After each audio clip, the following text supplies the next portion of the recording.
T-minus 10, 9, 8, 7, 6, 5. All three engines up and burning. 2, 1, 0, and liftoff. Coach on Fire Radio.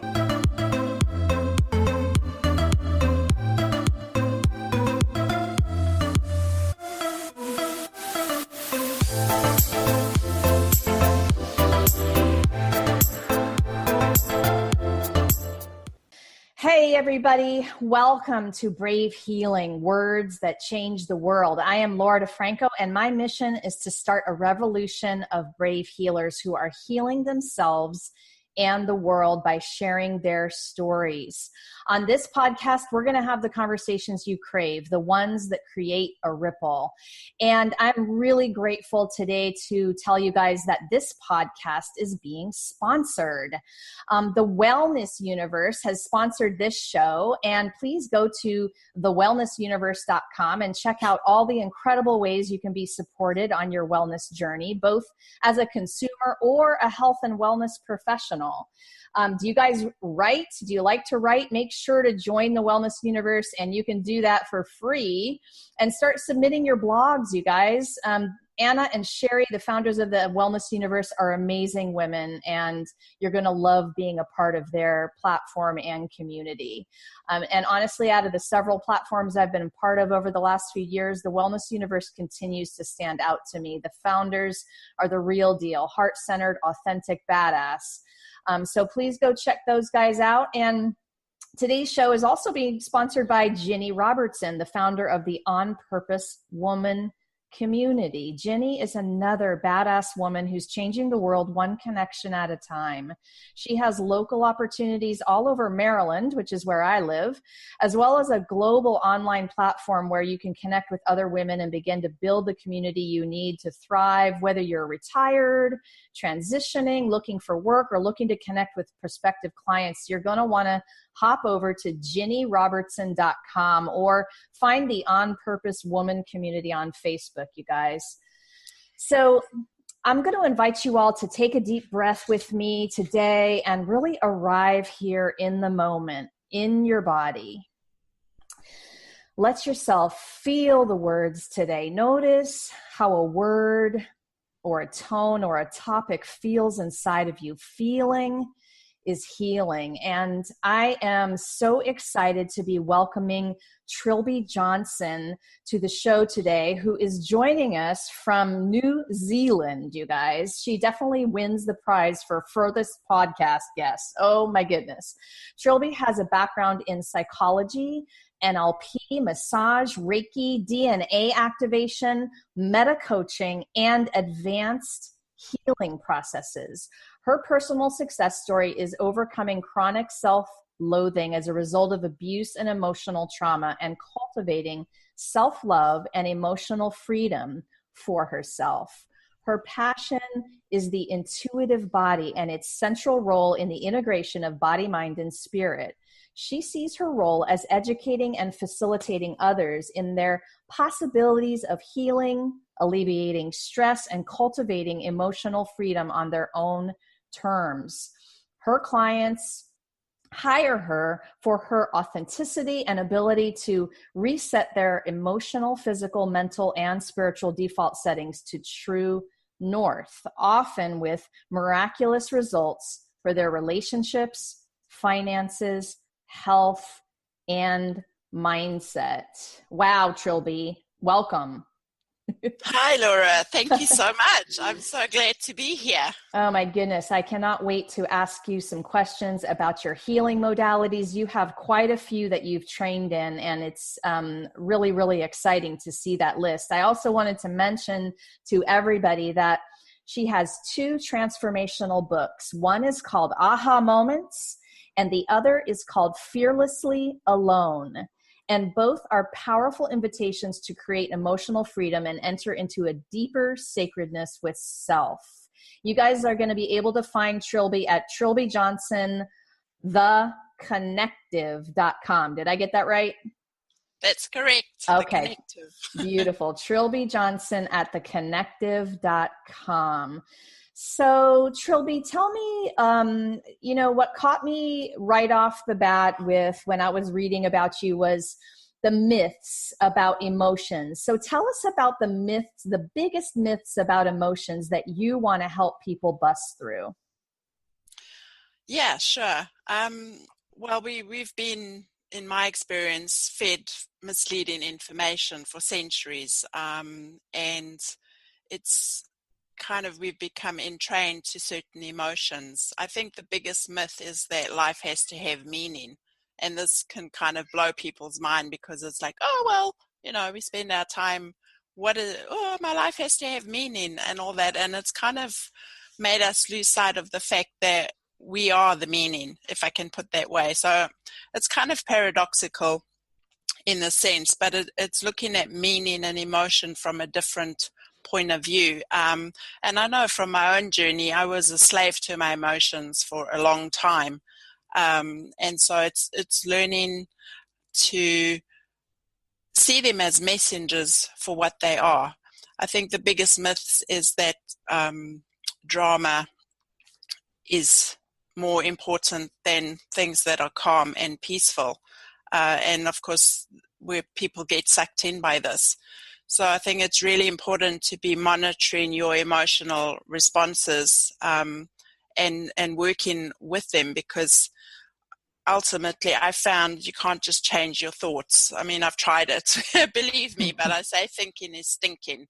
And sometimes the smell gets really bad, and the component that was overlooked was the emotions. So I think it's really important to start to look at things differently. And I know when people are in a place of trauma or, things seem to be falling apart, that can seem really hard because we're grasping for that sense of something solid that we can hold on to. And the paradox is that, the more you let it go, the more solidity or meaning comes through. So I have quite a radical and different approach to many thought modalities today. But yeah, it's worked for me. I've gone through a lot of searching and experimentation, and for me, it came down to being practical. Stay in the heat of the moment. What is that emotion, and learning to take a breath and be quiet and really go within and find out what's really going on. I think we often get caught up in the emotions.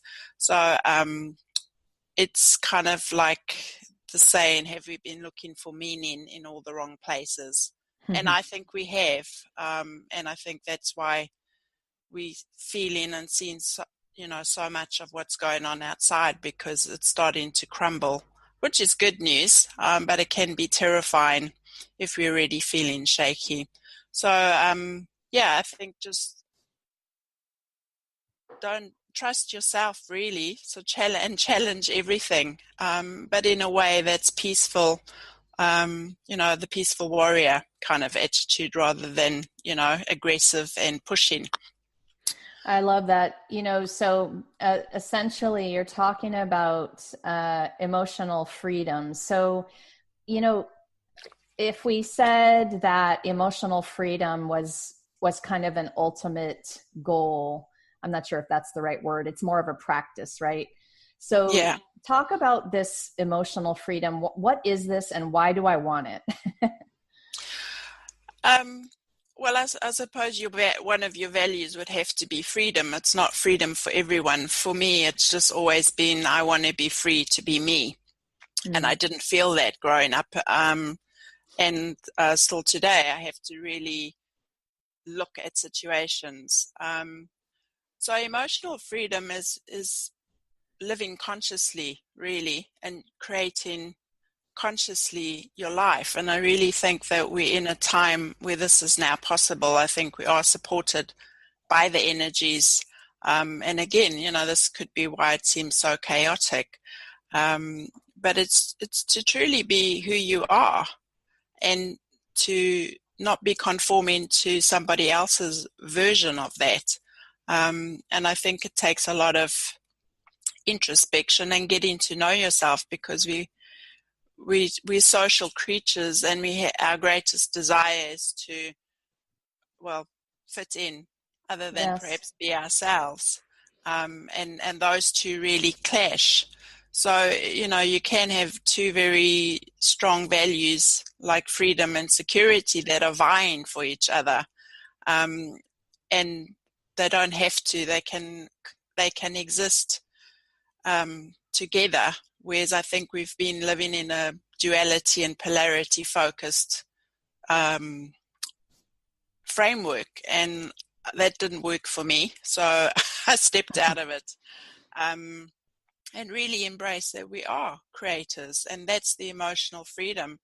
If you do meditation or mindfulness, then there's a kind of peace and calm that comes in, and the peace can be very intense, but it's not volatile. And for me, that's freedom. I don't know. So I suppose we all have to explore what that means for each other, but it's kind of not being at the dictates of other people and other situations. And I think we are conditioned, have been conditioned, and so it's breaking free of that conditioning. Some conditioning to a certain point, I suppose, can be beneficial, but what I would like for myself and others is that it's done consciously and not this brainwashing that's going on. Well, you talk about something really interesting, and I would love to hear what you think about it and maybe a tool for it. But you just said, putting those two things together doesn't work sometimes, meaning being your true self and showing up really inside of that truth every day, but at the same time feeling a very intense need to fit in.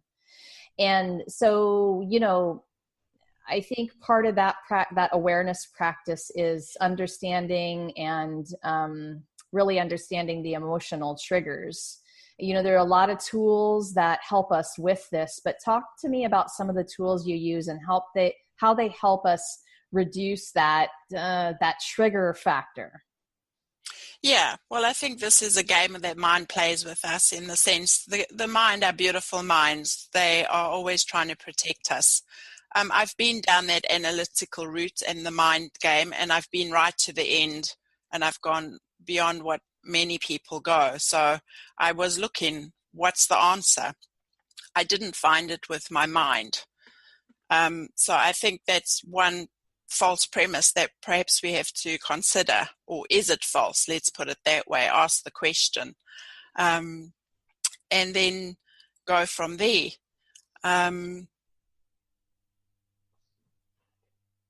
Yeah, sorry, I've just gone spacey. No, that's okay. So if the answer, I love this because this is, it's a complicated conversation, right? Because you're trying to lead people away from their conditioned reaction, which is to overthink. And then, right. And so emotions, so the way that I practice this is in my body. And I have to feel my way through a lot of the time without adding all that mental baggage on top of the feeling, which always never ends up in anything that gives me anything that I hoped for, like clarity or peace.